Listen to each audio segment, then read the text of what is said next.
এবারে ফিনিশের সৌজন্যে কোরবানির হাট।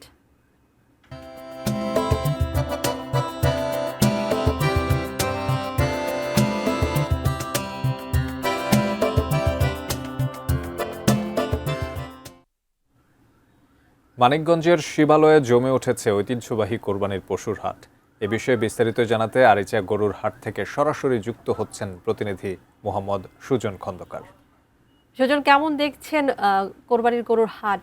কেমন জমে উঠেছে বেচা কেনা? বিক্রেতারা খুশি তো? আসলে আপনি জানেন যে আর মাত্র 6 দিন পরে কিন্তু ঈদুল আজহা অর্থাৎ কোরবানির ঈদ।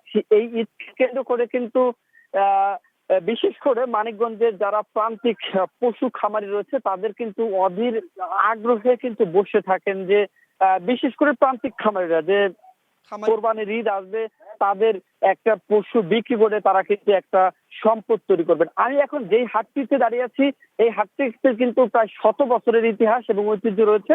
এর কারণ হচ্ছে এই হাটে মূলত 4টা জেলা থেকে গরু আসে, অর্থাৎ যমুনা নদীর একদম পারে কিন্তু এই আরিচার হাটটা, অর্থাৎ রাজবাড়ী, কুষ্টিয়া, এই কোনা হচ্ছে পাবনা, এই কোনা সিরাজগঞ্জ, এই 4টি জেলার গরু কিন্তু এই হাটে বিক্রি হয় মানিকগঞ্জ সহ।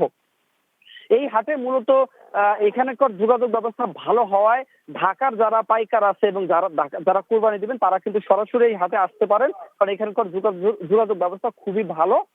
এবং এখানে যারা গরু বিক্রি করতে আসেন তারা সবাই কিন্তু প্রান্তিক খামারি, অর্থাৎ অথেন্টিক, অর্থাৎ যে প্রাকৃতিক যে ঘাস খাওয়ায় যে গরুগুলা তৈরি করা হয়, মোটা তাজাকরণ করা হয়, এই হাটে মূলত সেই গরুগুলাই কিন্তু ক্রয় বিক্রয় হয়।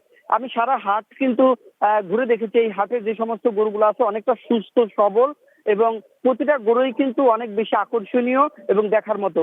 এখানে কিন্তু প্রতি সপ্তাহে 2 দিন হাট বসে, শুক্রবার এবং মঙ্গলবার। আজকে কিন্তু শুক্রবার।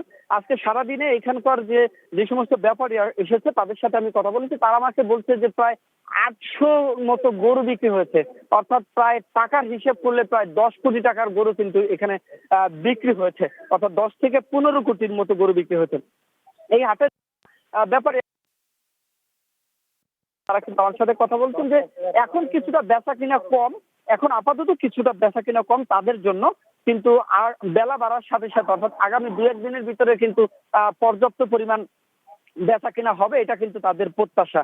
এবং এই মুহূর্তে তারা কিন্তু একটা সবচেয়ে বেশি দুশ্চিন্তার কথা আমার সাথে শেয়ার করেছে। উনি বলছে যে ভাই, অনেক কষ্ট করে একটা গরু তারা লালন পালন করেছেন এবং এটাকে তারা সরকারের প্রতি আহ্বান জানিয়েছেন যে ইন্ডিয়া থেকে যদি গরু না আসে তাহলে এবারকে যারা বাংলাদেশের প্রান্তিক খামারি রয়েছে, বিশেষ করে মানিকগঞ্জের যারা খামারি রয়েছে তারা কিন্তু লাভবান হবেন যদি গরু না আসে, আর যদি গরু ঢুকে তারা লস হবে, কিন্তু এরকম তারা মনে করছেন। এর পাশাপাশি আমি আপনাকে বলি যে এর পাশে কিন্তু কোস্টগার্ডে একটা ক্যাম্প রয়েছে। এই হাটের সর্বোচ্চ নিরাপত্তা নিশ্চিত করা কোস্টগার্ড, অর্থাৎ যে কোনো ধরনের চাঁদাবাজি এবং জি সুজন, ধন্যবাদ আপনাকে। দর্শক, মানিকগঞ্জ থেকে যুক্ত হয়ে সেখানকার কোরবানির পশুর হাটের খবর জানাচ্ছিলেন সহকর্মী সুজন খন্দকার।